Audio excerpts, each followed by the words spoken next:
The deceased isn't coming back, so the spa trip takes priority. It was indeed a sudden passing, so I felt bad about canceling the hotel we had booked. But I couldn't believe she wouldn't attend her father-in-law's funeral or change her travel plans. I'll visit the grave later.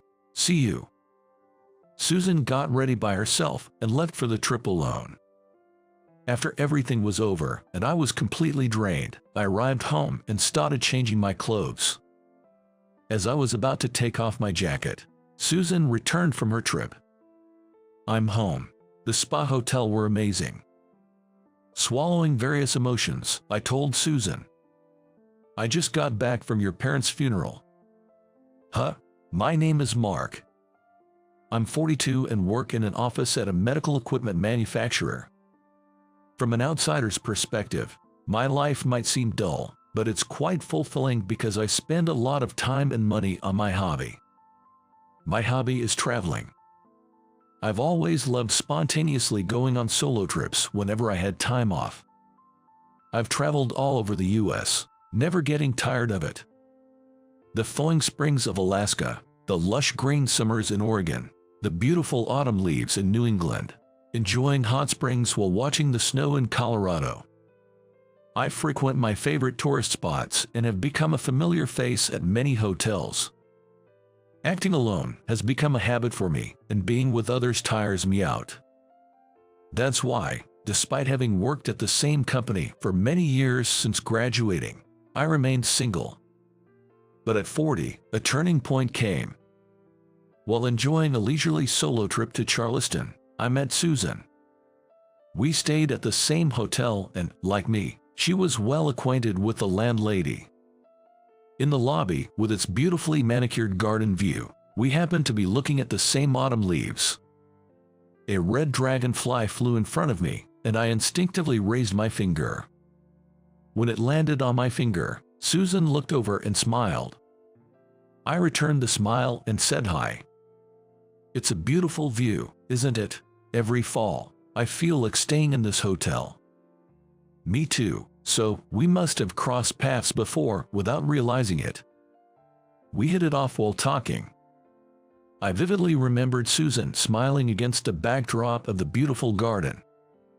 Susan attended a university in the city, but after graduating, she returned to her hometown in Montana. She worked in a real estate office there. She was outgoing, and I felt relaxed talking to her, unusual for someone I had just met. For someone like me, who had spent a lot of time alone, not having to be on guard was important.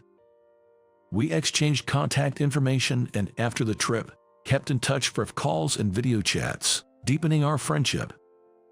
Meeting Susan made me seriously consider marriage for the first time. She was 33 at the time. Like me, she quickly became serious about marriage after meeting me. That year's end, I proposed to Susan. She agreed but had one condition. I'm not young anymore, and if you want kids, things might get rushed. I'm fine if it happens naturally, but I don't want to undergo fertility treatments. I wasn't particularly fond of children and understood that tool fertility treatments could take on a woman. So we decided not to stress over having kids and instead enjoy our hobby of traveling. At our wedding, Susan's parents and sister, Linda, from Montana, congratulated us. Mark, please take good care of Susan. We were worried she'd never settle down because of all her travels, but now we can finally relax. Mr. and Mrs. Smith, I may not be much, but I promise to work hard and make Susan happy. And so, Susan and I started our married life together in the city. For our honeymoon, Susan and I, who both love domestic travel, chose Hawaii. We relaxed there for about 2 weeks before returning to the city life and starting our married life. Since then, every 3 months, I took time off work so we could enjoy the diverse landscapes of the US. I think those were the most peaceful and happy days of my life. I won't say I've always lived alone, but most of the time, I made decisions and acted on my own. However, now everything was a duo act, and I started consulting before making any decisions. Life became more relaxed and enjoyable for me every day. But what about Susan? For about a year after our marriage, Susan was a homemaker, but gradually she expressed a desire to work outside. We could manage on my salary alone if we didn't splurge, but it seemed Susan wasn't completely satisfied. One evening after I returned from work, Susan had a suggestion. There's a boutique nearby looking for a part-time clerk. I went for an interview, and they said I could start tomorrow. I was somewhat unsettled that she had gone for an interview without discussing it with me first. But it seemed like staying at home all day was almost painful for Susan, who had always been working. Sure, we can get by on just your salary, but I want my own spending money. Everyone in the city is so stylish, and I feel so dowdy in comparison. I never thought of Susan as dowdy, having lived in the city myself. Aren't you overthinking it? To me, you fit in perfectly with the city life. That's sweet of you to say, but you're biased. I want to own designer bags and buy high-end skincare products for aging care, you know. That's okay, right? I was really torn. Designer bags and expensive cosmetics seemed like a waste to me. But that's probably because I'm a man not interested in fashion. All right, just don't neglect the housework, okay? Coming home tired from work to a living room full of laundry is the last thing I want. Susan pouted. I've realized since getting married, you're quite the domineering husband, Mark. That's not in vogue anymore, but I'll try my best to avoid that situation. And so, Susan started working part-time. The boutique she worked at was in a prime location, on the second floor of a building near the station. The store was lined with high-end brands carefully selected by the manager, Kevin. I was pretty worried. Surrounded by all these dazzling brands, could Susan resist the temptation to buy? Her earnings might end up being spent on these high-end brands, leaving little to save. But that was her wish, so I resigned myself to it. What I feared most was Susan's change. And as I feared, Susan did change. Once she started working, she became more flamboyant. How much she earned in a month? She wouldn't tell me. Our bedroom started overflowing with her dream high-end brand bags and luxury cosmetics. But such changes weren't a major issue. Eventually, Susan began to dislike traveling with me. Even if I took leave, she'd tell me to go on trips alone because of her work. And when she did find time to travel, it was always when I was busy at work. Her travel companion was often a colleague from her part-time job, Ashley. Traveling is about enjoying the extraordinary. It's better to deepen friendships by traveling with friends rather than with a husband I see every day. Ashley was 36. A woman enjoying her single life. According to Susan, Ashley spent most of her earnings on high-end brands and had no savings. Susan said she was showing her the joys of travel. Ashley has a shopping addiction, but I'm teaching her that money should be spent on experiences, not just things, for travel. I only talked to Ashley once and got the impression that she lived a rather ephemeral life. She didn't talk much and seemed to have few friends. Becoming friends with such a woman and teaching her about a world she doesn't know might be a bit like volunteering, I guess. Half a year later, Susan had plans to go on a spa trip with Ashley. Susan was supposed to leave around noon, but she was slow to get up. I finished preparing for work and went outside with a bag of burnable trash. A neighborhood housewife, Emily, was already there and noticed me. "Hi, Mark," she greeted. After some small talk, Emily began to share an astonishing piece of gossip. "Susan sure loves to travel, but you should keep a closer eye on her." I didn't understand and asked her what she meant. "What do you mean? It's true we haven't traveled together much lately." Then Emily lowered her voice and revealed a shocking story. "Actually, I saw Susan traveling with her boss when I was on a spa trip with my friends. Come to think of it, whenever Susan went on a trip lately, her boutique also happened to be closed. I had thought it was because both clerks were off, but I never imagined she could be having an affair. A surge of anger began to well up inside me. I needed to find out the truth. I moved away from the trash collection area and called in sick to work. I was in no mood to work. After the call, I returned home, and the house phone was ringing. "Susan, how long is she going to sleep?" I hurried inside and picked up the receiver.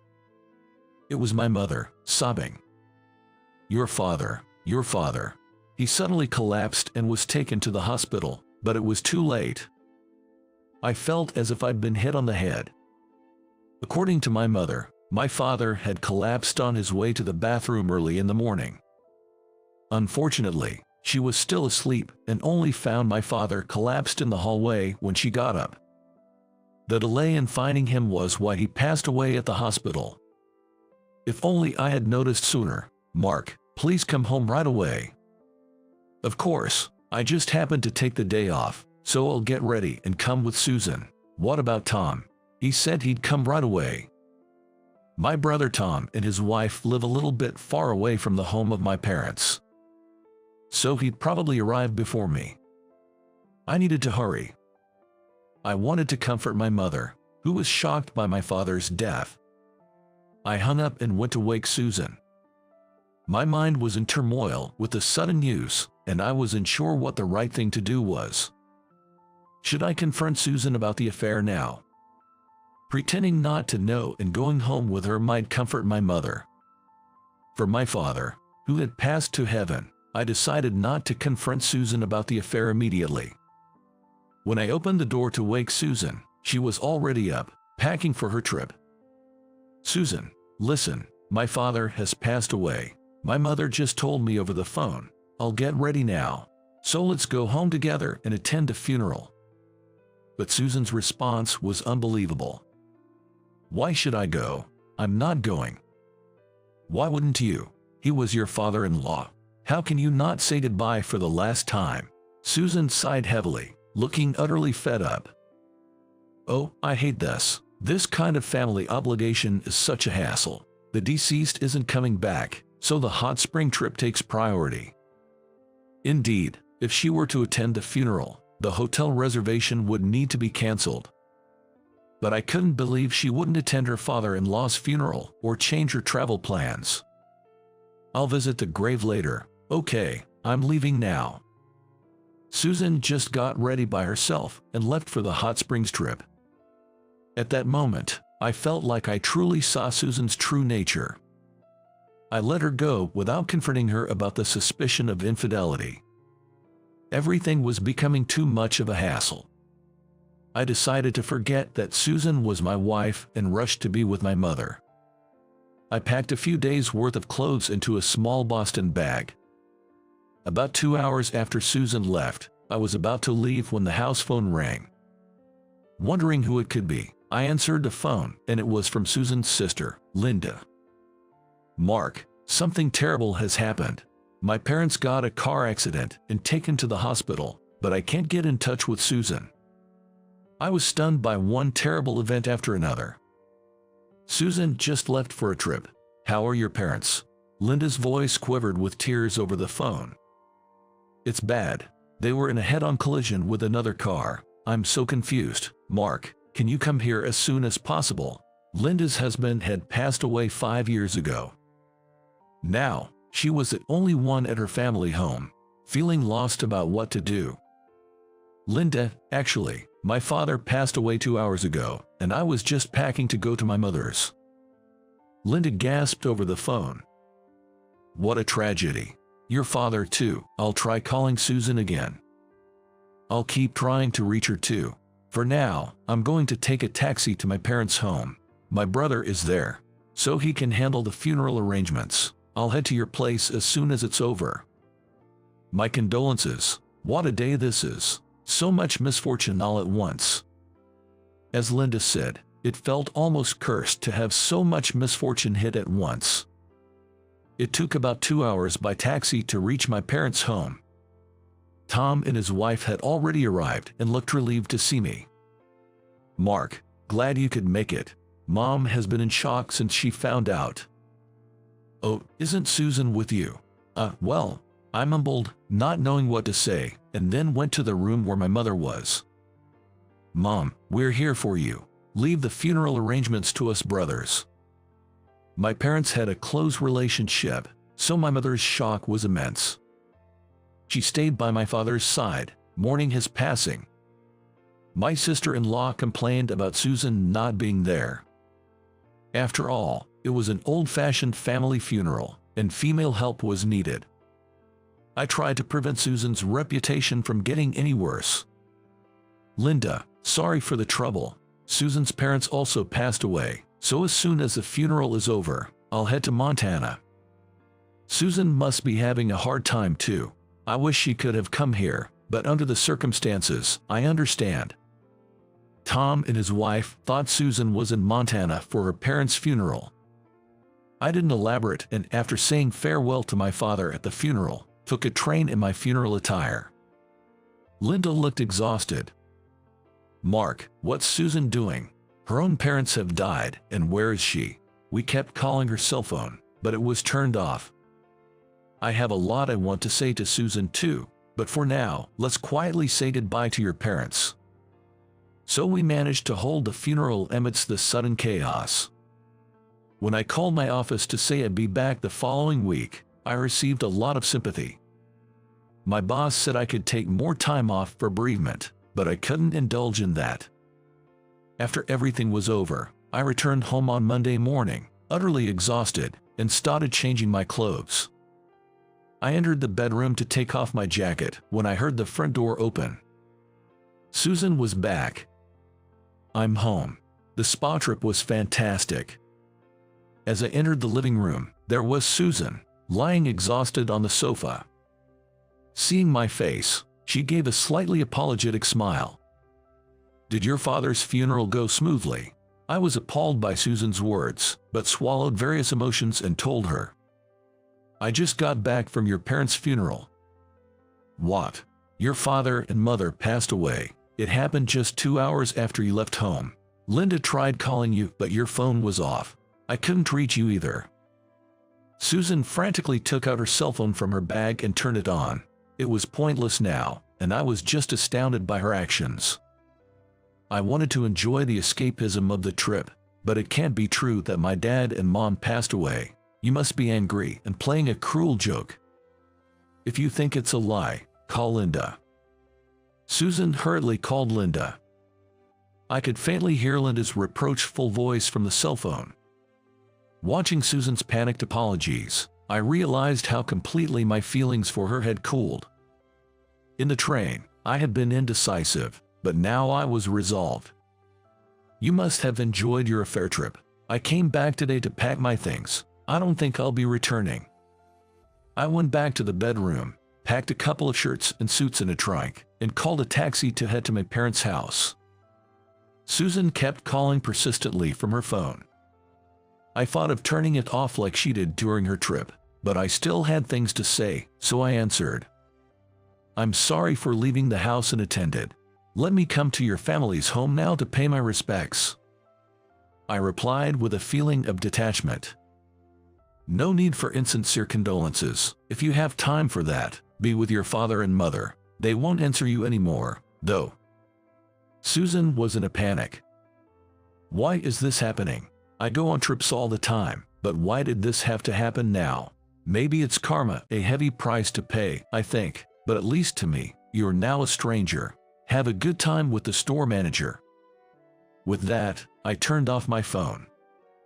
My return was a relief to my mother, who was feeling lonely after losing her husband, Tom, being transferred frequently, so there were circumstances preventing him from staying with our mother.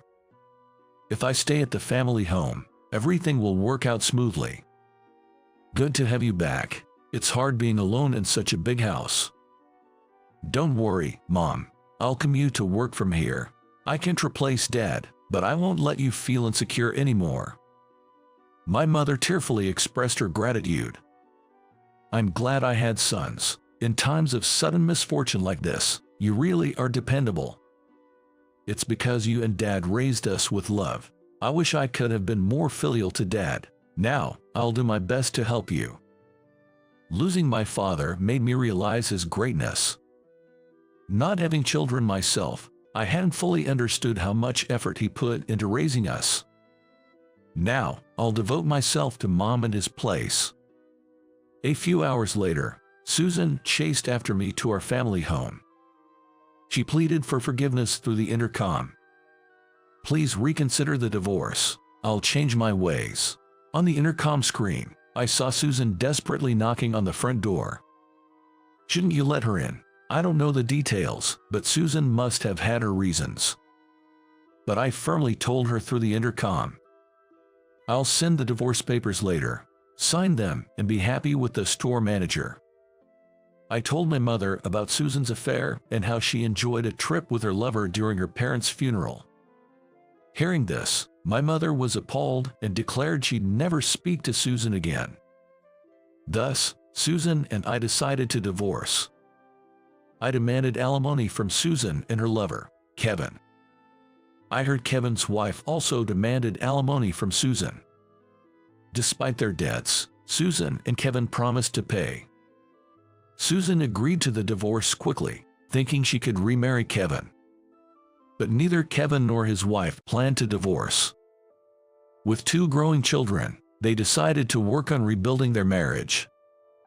Susan might have thought she found true love with Kevin instead of me, but that was a big mistake. Perhaps in the extraordinary setting of our travels, we looked at each other through a filter that made everything seem special. Now that I'm calm, I'm amazed at my foolishness for finding her attractive. We've canceled the lease on the apartment we lived in together, so Susan has lost her place. Even if she wanted to return to her hometown in Montana, her sister Linda would never forgive her. The fact that Susan was out having fun while unreachable during her parents' passing would quickly spread in a small town. How could she face returning there after such an embarrassing act? Once things settled, Linda even came to my family home to offer her condolences. I really appreciate your help with the funeral. Without you, Mark, we couldn't have had a proper service. I just did what I should as a son-in-law. By the way, how is Susan? I imagine it's tough for her, having to pay alimony to me and her affair partner's wife. After what she did, you know, in a small town, word spreads fast. The company she worked for before meeting you isn't willing to rehire her, so she's struggling. I see. I have no feelings left for Susan, but I'm curious how she's managing. She always dreamed of city life. After getting married to you and living in the city, it must be hard for her to live in a small town with everyone watching, but you reap what you sow. I heard that all the inheritance left by their parents went to Linda. Because of the disgrace Susan brought to the family name, she had to sign papers relinquishing her inheritance rights. I don't think my parents forgive Susan. They might have overlooked her absence at the funeral, but when I think of the trouble she caused you, I'm sure our parents are weeping in the hereafter. Susan couldn't have her relatives pay the alimony for her and had no one else to turn to. Looking back, maybe the days she lived with me were the happiest in her life. She got to live her dream in the city, spending her earnings freely and enjoying her fair trips. I heard she's now living in a modest apartment without a bath near the area we used to live. Recently, I ran into Emily, the neighbor who informed me of Susan's affair, at a shopping mall. She told me she had seen a changed Susan. Working day and night to pay the alimony, she's become quite thin. She was cleaning the restrooms in a building. I felt a bit guilty seeing her like that. Strangely, I didn't feel sorry for her, nor did I think of myself as particularly cold-hearted. I've moved on, thinking about the next chapter in my life. So, I've started living with my mother. She was down after losing my father, but she's been getting better lately. She participates in senior activities in the neighborhood, enjoying yoga and chess. I live quite freely too, and recently I've started enjoying solo trips again. But I'm cautious about women I meet while traveling. With Susan's example, even if I find a good connection, I remember it's through the filter of the extraordinary. One day, 2 years later, I attended my middle school reunion. There, I hit it off with a classmate who had just divorced her husband. We go out for drinks twice a week, and I'm thinking of inviting her on a day trip.